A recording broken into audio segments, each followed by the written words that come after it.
Welcome back to What Arty Noobs with General Disturbance. This is the VK 16.02 Leopard. It's a German Tier 5 light tank with the murder cannon, the 3cm gun, and it's located on the south spawn of Glacier under the command of Leethalstylesz. And I do detect 2 marks of excellence on his barrel. Bit difficult to see, but yes, they are there, 2 marks.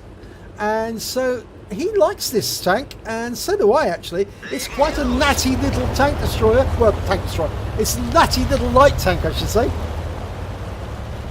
Now, they didn't actually build any production versions of this tank, but they did build the prototypes, and they were going to produce them.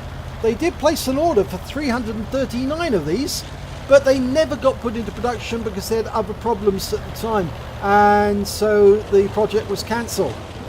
Now, he's popping up above the centre line, looking for targets, and he's found a Churchill 1. He's using the 3cm cannon. Oh, he gets a nice number of hits there. 155 hit points. That's excellent work, that was. The 3cm cannon, it's got fantastic penetration. The only drawback is the reload time. He can do damage of 30 hit points per shot, penetration of 95mm. So it shoots well above its weight. And there's a DW2. Can he get rounds on him? It's at long range. Oh, now that DW2 was so lucky to escape those shells. They should have gone straight through his armour. And I think the Churchill's pulled out, knowing full well that he's going to be in range. But we're not reloaded yet. 16.41 seconds of reload, 0.14 seconds machine shots. Oh, he got him! He took him out! 107 hit points. Good shooting. Now, one of the good things about coming up to the centre on Glacier like this is you can shoot up into that alley if any enemy tanks tries to make it up on top of the carrier. It's very, very effective, but the only problem is you can be shot from other positions whilst you're up there shooting at the enemy, so you need to be careful that you don't expose yourself to enemy fire.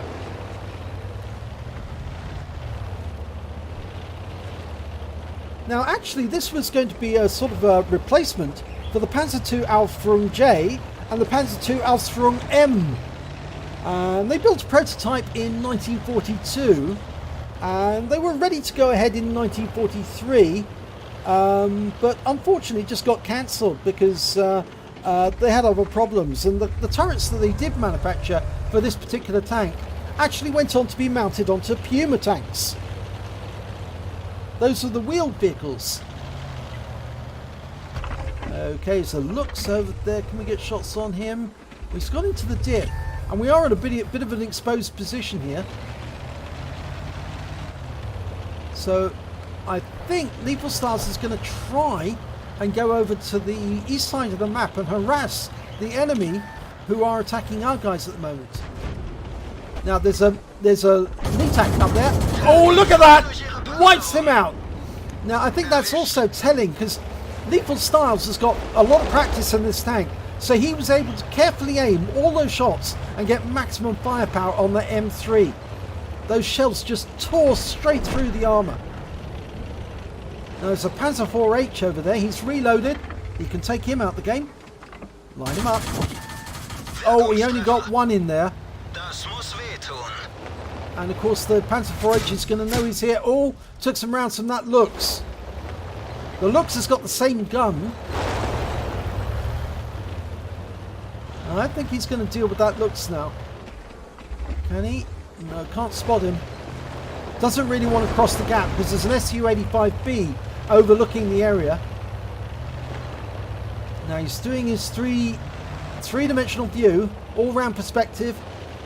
He's playing it as a 3D tank at the moment, or rather third-person view, because it's a lot easier to know where the enemy is and what they're up to. Ah, there's the Turan. Can he get shots? No. There's the Lux. Ouch! That hurt. That was 5 shots, I think. Oh, well, he got some in return.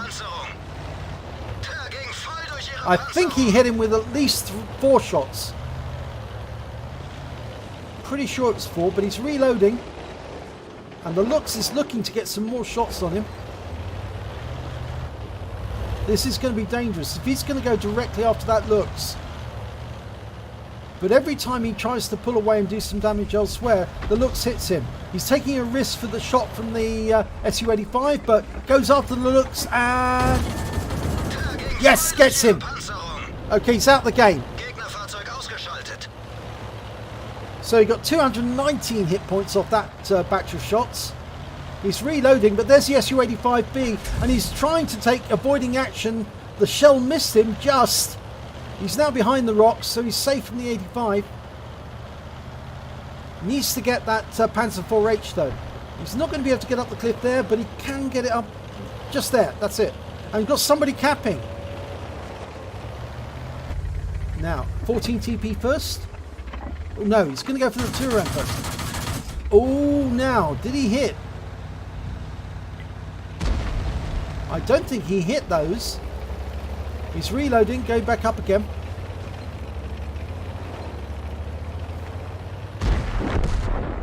Okay, first one is the T-80. Oh, lovely shot. I think he's got the high caliber now as well.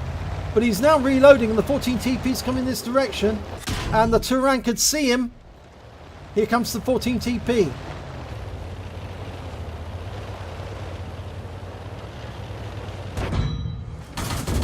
Oh, he's got him! Bounced around from that 14 TP as well. Now, does he go around or... well, that Panzer IV-H has just took a big hit. So he is a one-shot now, I think. No, he's not a one-shot. That's the Turan. Oh, he gets the Turan! And that's his Top Gun. And he gets back as quickly as he can. The design of the VK1602 actually makes it quite a good ramming tank, actually. I wouldn't ram with only 18% of your health left, but a lot of players have actually described that if they fire at the enemy and get most of the shots in but leave the enemy alive, then they can fire in, or they can ram the enemy tank with their last few seconds and take him out that way. There's the Panzer IV-H. Oh, he gets him with one shot. He was a one shot. 19 hit points. He's gone. That means there's only one enemy left, and it's their Arty, the AMX-13AM. Now the problem is that that's quite a good Arty with a 105mm gun, the Tier 5 French, based on the AMX-13 chassis. Now with the health 18%, Leethalstylesz is going to have to be careful, because if that guy gets a shot on target, it could take him out very easily. But there is the potential of a Radley Walters here. But he's got to try and beat that Su-85B to the target. We don't know where the AMX-13AM is. He's probably going to be behind the cap. And the cap's almost completed. We don't really want to cap out. We want to go around. Somebody ought to tell that Su-85, no cap, please.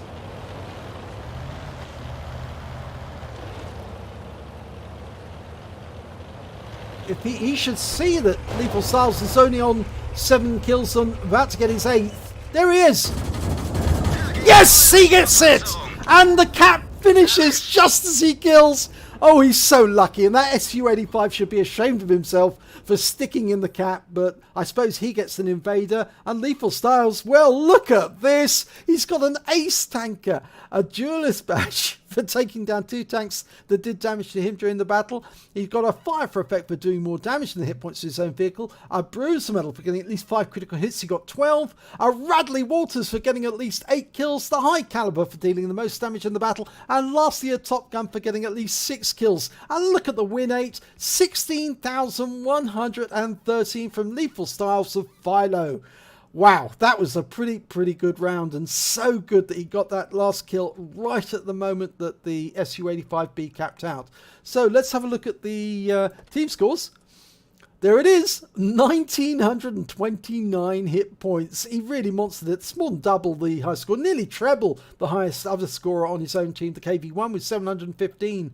The Su-85 did get the Invader medal, but he was a very bad player, because he should have pulled out of the cap. He should have realised Leethalstylesz was on a Radley's, and the last thing he wanted was somebody to cap out just before he killed the last enemy to pick up his medal. Yes, 1,929. The highest the enemy could get was 658 from the Type 95. When it came to kills, just look at that. 8 kills, 4 times the highest score from the KV-1 and the Su-85B, and the other highest score was the DW2. Surprisingly, that tank's got armor like it's like paper, it's like confetti. It's so thin. I'm surprised that those shells bounced off him at range, because they should have gone straight through. But anyway, when it comes to base XP, just look at that, 1276, easily an ace tanker on this vehicle. It's very difficult to play. Not everyone likes the Leopard, because although it has 2 more shells than the Lux with the murder cannon, it actually can be fairly difficult to play, because it's much wider and bigger than the Lux, and therefore much easier to hit for the enemy. So let's have a look at detail report.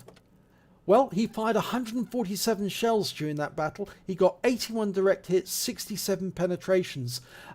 He was very accurate with some of those that shooting, and of course that tells the fact that he's played it so much that he's got these 2 marks of excellence, that he can actually get all those shots on target very easily. Most people, they just lock on with auto aim and fire away, and a lot of their shots will miss the target. But once you've played it enough, these shots hit the target every time. And he was very careful to manually aim some of them as well, not auto aim. He did damage of 1,929 hit points, of which 276 were at more than 300 meters, and those were the shots on the Churchill and the DW2. He received 11 hits during that battle, 8 penetrations, 3 non-penetrations. The armor's not very good on the 1602. You need to be aware that if the enemy can shoot you, they probably will, and if they do get through your armor, they're going to do a lot of damage. He blocked damage of 100 hit points, so I think that was 3 shots from the Lux that may have hit the tracks instead. He spotted 4 enemy vehicles, damaged 8 of the enemy, killed 8 of the enemy, and did damage assistance of 240 hit points. On a premium account, he earned 41,411 credits, and he got a personal reserves bonus for 50% running, so he picked up an additional 20,705 credits. And that brought up a total 62,116. And because the repairs and the ammunition are fairly cheap, he took away 55,335 credits from that battle. He picked up 5 bonds for that battle as well. That's a huge amount of bonds. Very nicely done indeed. Also got 1,914 XP, times 2 for the first victory of the day. Took away 3,828 experience points altogether. So a very nice round for Lenny the Leopard. I'm pretty sure that that Sir Rusty has actually got a skin for the VK1602 Leopard in the leopard spots. It does look rather unusual. It looks like one of those sort of like leopard rugs you might throw on a on a carpet or on the floor. Not that I think you should do such a thing, but anyway, it's a rather nice skin, and if you do, inquire about that, because it does make it look rather amazing. But fantastic round here by Leethalstylesz of Philo. Did enjoy this battle. It was very exciting, and especially from the point of view of a person who's actually got 2 marks of excellence, to see how this thing performs when you've played it enough times. And he certainly got good results out of this tank. So if you enjoyed this replay, please give it a like and do subscribe to our channel, and hopefully it'll be your replay that I'll be featuring in the next video.